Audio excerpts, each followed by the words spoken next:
Okay, I think ito na siguro yung pang 10 or more na tutorial paano natin i-set up si Bobot Scalper Pro.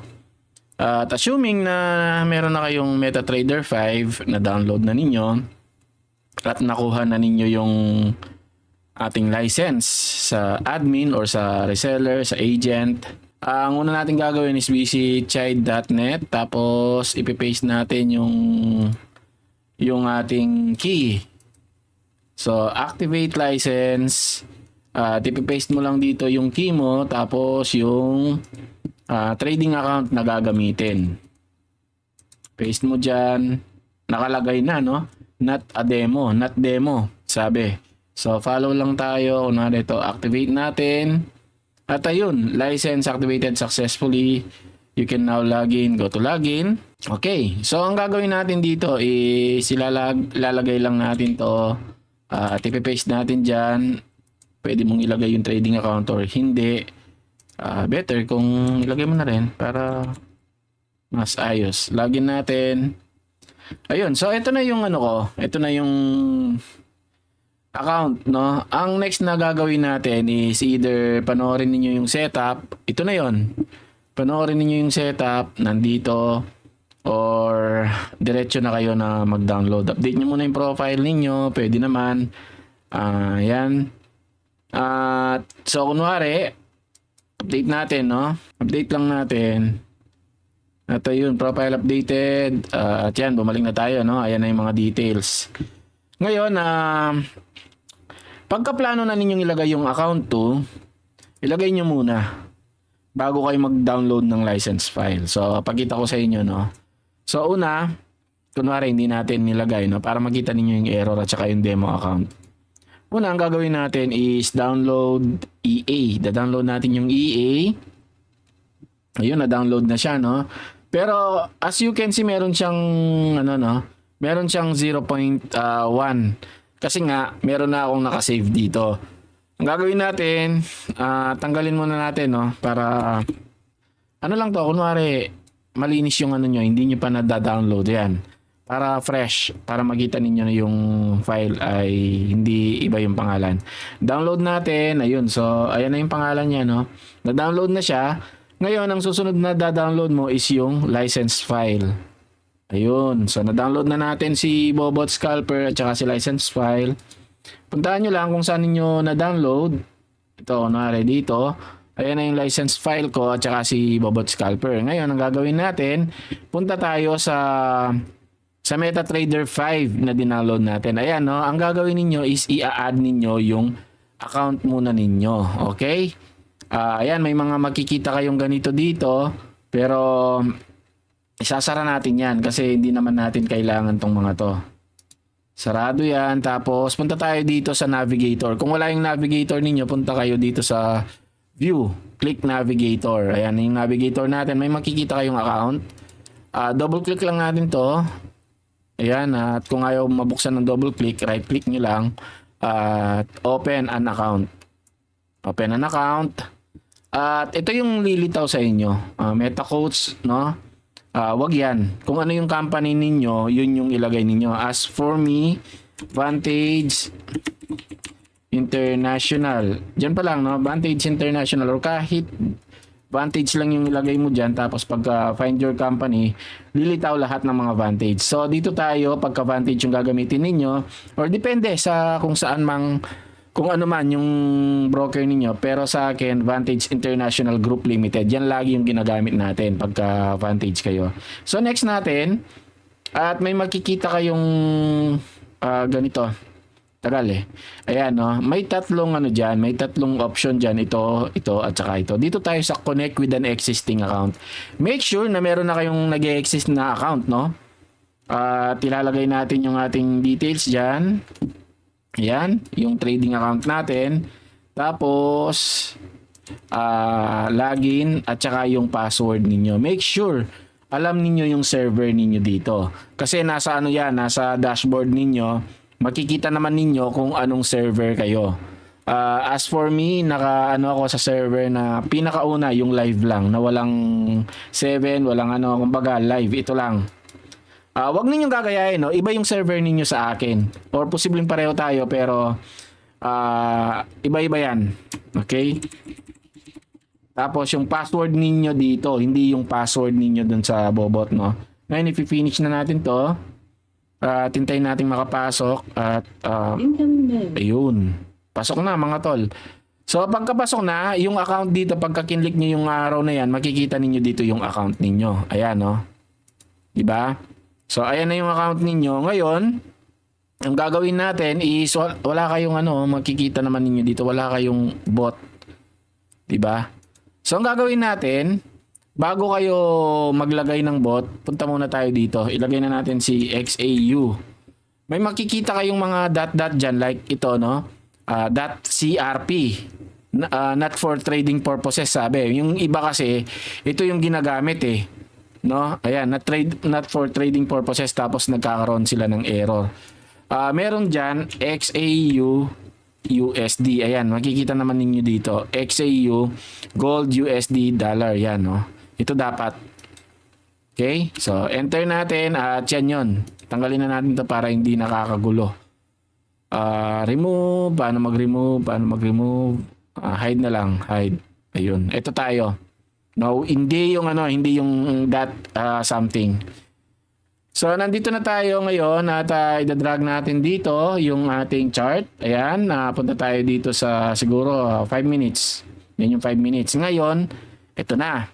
Naalala ba ninyo kung saan ninyo nilagay yung dinownload ninyong mga EA, yung file? Puntahan nyo lang yon. So, kunwari, nandito kayo sa website, no? Control J, makikita ninyo kung saan ninyo nilagay yon. Control J, or punta kayo dito. Pwedeng kahit hindi dito sa Chrome eh. Basta alam niyo kung nasaan yung folder.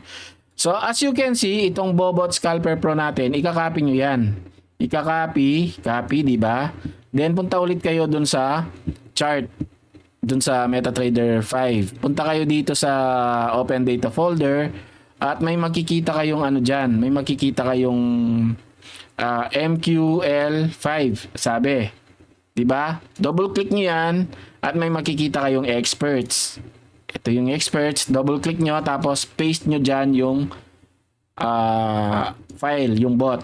Ayun, na-paste na natin, no? Syempre, hindi pa yan gagana. Either mag-back kayo pataas tapos may makikita kayong files, ipe-paste ninyo dyan yung .bin file. Pero hindi natin gagawin yan. Dito pa rin para mas madali. Sarado natin yan. Kunwari, sinarado natin yan. Punta tayo ulit doon kung saan natin dinownload yung mga file. Ito, meron kayong yung bot. Ngayon, ito naman yung kakopy ninyo. Copy.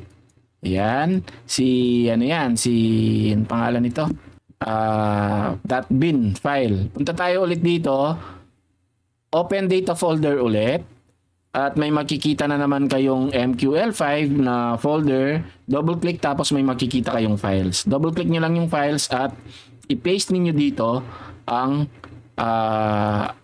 .bin file na yan. Okay? So ngayon, i-refresh natin tong experts. Refresh. Tapos ayun na si Bobot Scalper Pro. Yung iba kasi sabi nila, ay wala naman eh. Click nyo lang to.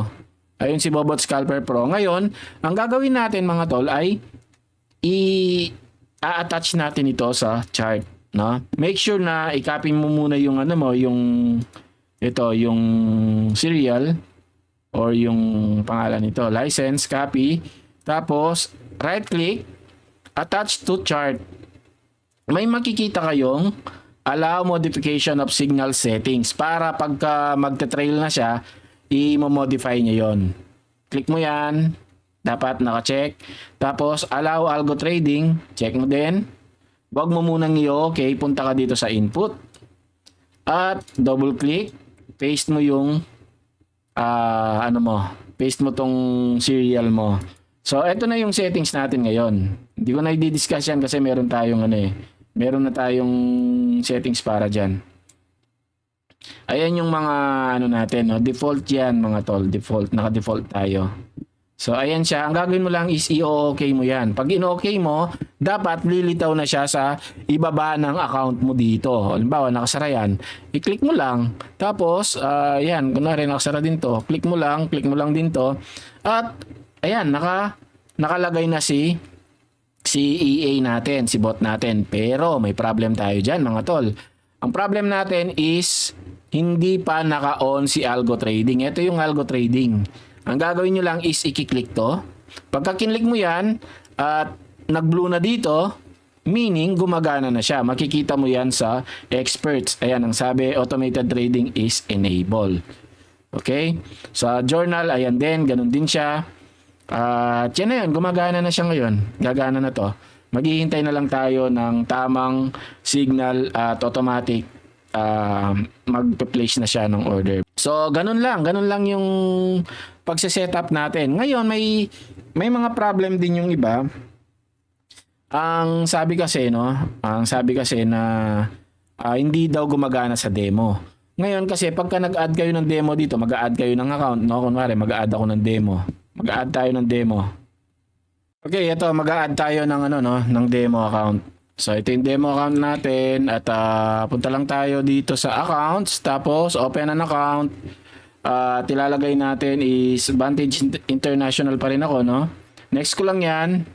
Tapos yung demo kasi yung lalagay natin, no?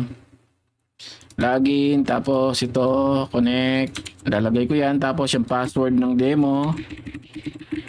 Ayun, tapos demo yung niya. Okay, finish natin. Ayun, nakapasok na si demo. Ang problem, ang sabi niya, Bobot Scalper, this demo account is not authorized. Bakit hindi siya authorized? Kasi nga, hindi pa natin siya nililink. Copy mo yan, yung demo account mo, punta tayo dun sa website at ilalagay mo dito yung demo account mo. Then save mo. At ayun, na-save na siya, di ba? Nandito na yung demo account. Ngayon, since na-save na siya, after ma-save, dapat successful yung pagkaka-save. Ito, makikita nyo naman yan. Ang next natin gagawin is ida-download natin ulit yung file. So, download natin, no? Ang problem, meron na tayong naka-download dun sa folder, eh. Ayan siya, no? Make sure na i-delete nyo muna to. Para wala nang problem, i-delete nyo na lang. Delete, tapos download ulit. Download the license file. Ayun. At copy. Ayun. Copy natin yan. Yan yung latest. Copy, di ba? Right click, copy, or Control C. Then punta ulit tayo sa MetaTrader 5. Balikan lang natin yung Balikan lang natin yung data folder, tapos yung file, i-replace natin siya. I-replace natin MQL, tapos files. Ito ay pag-a-add ng account, no? Kahit demo or yung live account. Replace natin at ayun, na-replace na. Ngayon, pwede na natin i-attach si Bobot Scalper, no? Make sure na yung natin, yung key ay na-copy natin. Check ninyo, no? Right click, tapos attach file at yan, i-attach natin siya sa demo. Okay. So, okay. Ayan, as you can see, no? Nandito na ulit siya.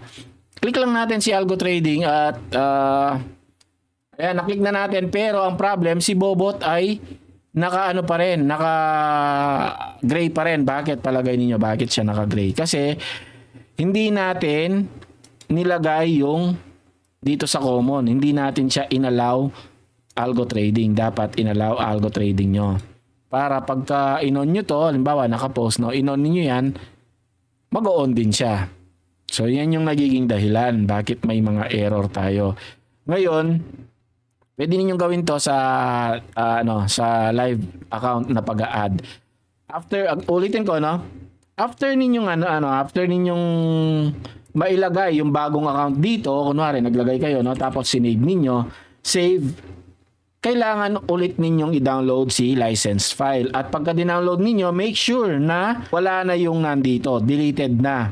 Tapos yung sa file dun sa folder na to, sa MQL5, kailangan ninyong i-replace. No, every time na may gagalawin kayo sa account nyo dito, ay kailangan ninyong i-replace yung file na yon. See, dito sa akin wala namang problema.